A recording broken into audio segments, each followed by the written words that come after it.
Welcome back to Gamer Sanctuary. Sorry for the long break, but it's been a busy month. Adepticon came and went. We had a blast with that. Didn't take a whole lot of video there. Took a bunch of pictures. We were all kind of busy playing games, and I didn't want to take time out of the day to actually shoot video. Probably wouldn't be appropriate in a tournament, but check out some coverage we have on the blog, Facebook page, all kinds of stuff. Today, though, some of us are on spring break, others are playing hooky, so we decided to get in a full day of gaming. We're going to start with Mike and I playing a game of Dropzone Commander. We've got Matt and one of his buddies over here playing a game of 40K with his new army you'll see later this summer when we actually break out the summer campaign in July. But you've seen these armies before, you've seen the Resistance and Shaltari that we're going to play, but that's what we're going to start with today. Hopefully Adam and Will are going to be up later, and we can get in another Dropzone game. We're talking about maybe doing some Infinity. I even brought my Harlequins, so we've got a lot going on today. Bat Report 1 coming up. Here's my 1,500 points worth of Shaltari. This is a clash-sized battle. I have, in my gate group, I have 1 Gaia, 2 Edens, and 2 Havens.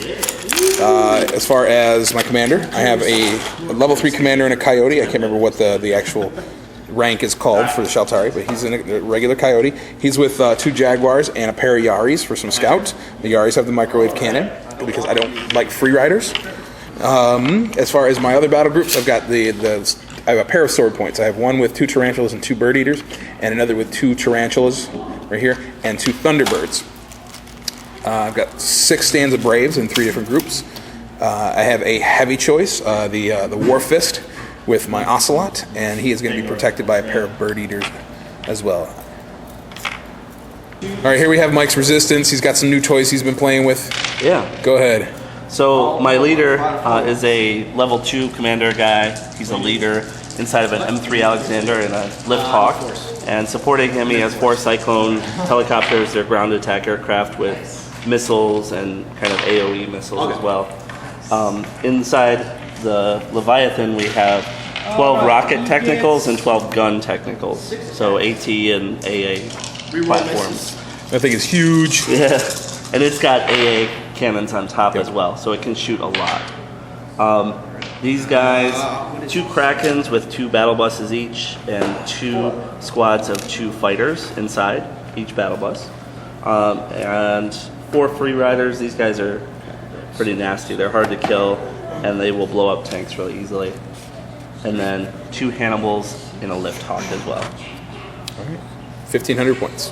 Yep. Here's a shot of the table. We didn't bring the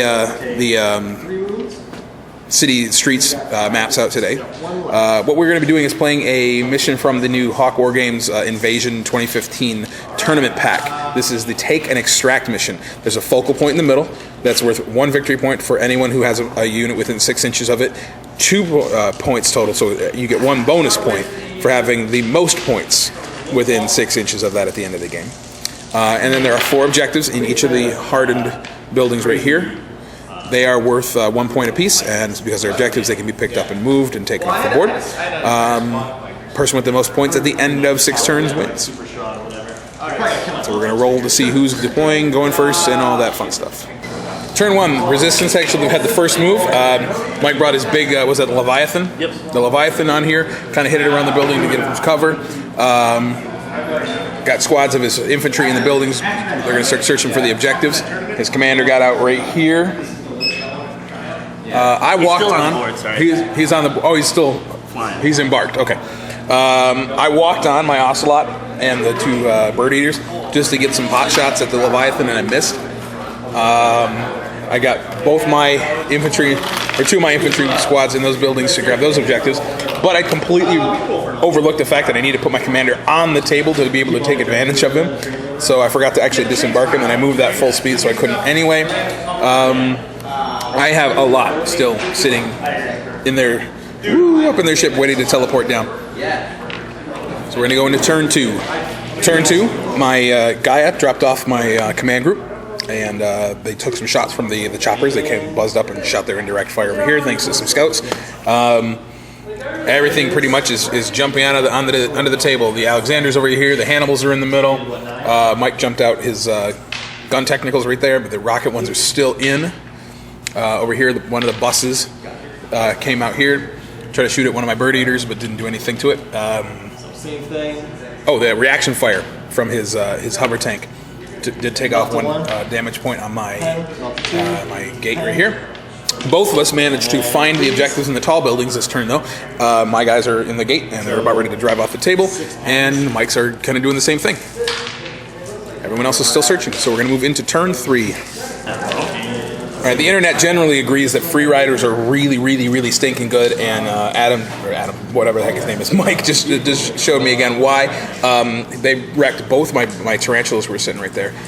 His cyclones over here kind of just turned and fired and blew up my 2 bird eaters, who reaction fired and only did 1 damage point to them.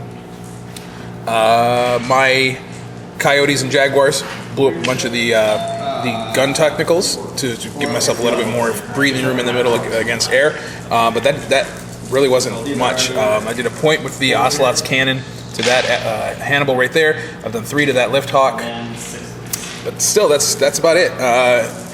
Mike grabbed the objective in this building, jumped in the bus, jumped in his hover tank. I did do 2 points of damage to the bus. I'm sorry, I did 3 points of damage to the bus. It's got 1 left because its buses are tough. That's it. So we're going to go into turn 4 up next. I don't think anything else happened this turn. Things are getting kind of hairy here in the middle of the table. You see all the dice next to my models. That means those are points of damage they've taken. My Jaguars are remarkably survivable. They keep making tons of countermeasure saves. Blowing up more trucks over here. I still can't take out one of those Hannibals. I've been trying. The Free Riders are really beat up. There's 2 stands left with 1 point of damage each. Mike did manage to drive off one of the objectives over here. He's got the other one almost off the table. I found this one, so right now we're still tied 2-2. Driving him off the table just keeps him safe from being lost. And I still can't destroy that stupid bus. I've hit it with so many shots and it won't go down. Going to move into turn 5 now, and at this point we're trying to pile as many points around that center objective as we can just to take it. This pile in the middle is just getting bigger and bigger. Everything is kind of just trying to consolidate into contest for some points here. Turn 5, you really got to start thinking about moving towards it because the game ends in turn 6. These guys still have the objective. I'm waiting for one of my transports to get close enough to kind of hide them, but they're still taking shots and surviving, so I'm okay with that. Meanwhile, the Alexander is rolling up on the objective. He's going to be a ton of points to try to move off it. The Hannibal right there, same thing. He's going to be helping. I did manage to take 4 points off the not the Leviathan, the Kraken. That's a Leviathan, yeah, the Leviathan right there. So it's got 5 left, but still alive and kicking. I might want to just try to blow it up just to say I blew it up. But it's taking up such a huge footprint, it's making it really impossible for me to get anything else in the area. Other than that, really not a whole lot happened. Turn 6. All right, here we are at the end of turn 6. The game is over. We each had a couple activations left, but it wasn't going to impact the game, so we just called it right here. Mike blew up my Coyote with the Alexander finally doing something this game. He did literally nothing except kind of truck around the entire game. But rolling him up here at the end, just like MacArthur landing on the beach, saying, you know, I just won the day for you guys. That would have done it anyway. The points from that model alone would have grabbed that objective, or grabbed the bonus points from it. So as it stands, I'm holding 1. I got 1 off the table. Mike got 2 off the table, so that would be 2-2. We both have models within 6 inches of the objective to grab that bonus point. 3-2, but Mike has the bonus point for having more points worth of units around it for a grand total of 4-3. The Coyote took a beat down, though. He took a lot to bring him down. I'm always impressed with that. Mike, all of those walkers took. I know. In the middle for like 5 turns. Yeah, I had all 3 of them there. I think that we figured out something like the one Jaguar took over a dozen shots to bring down. Actually, I'm sorry, a dozen hits between countermeasures and failing to get through its armor. It was crazy. So anyway, great game. We are, like I said, we're still learning, but we love this game so much. We got so many of the other guys in our group are getting into this. At Adepticon, we walked up to the Hawk booth and spoke to Hawk Simon for about an hour or so. Yeah. Real cool guy. We thanked him profusely for all the donations he's given to Food Hammer over the last 2 years. And then we all walked away with something like, I don't know, I think we spent over $300-400 worth of, bought $300-400 worth of product from him. 2 guys from our group pretty much bought entire armies from scratch. Everyone else, I think I might have been the only person actually who didn't buy anything from them. At Adepticon, I feel kind of guilty about that, but my funds were kind of limited, and Forge World is expensive. So that's it for Game 1 today. I don't know what Game 2 is going to bring. Maybe Oscar and I'll play some quick 40K. Jeff just came in, so maybe we'll get involved with something there too. See you later.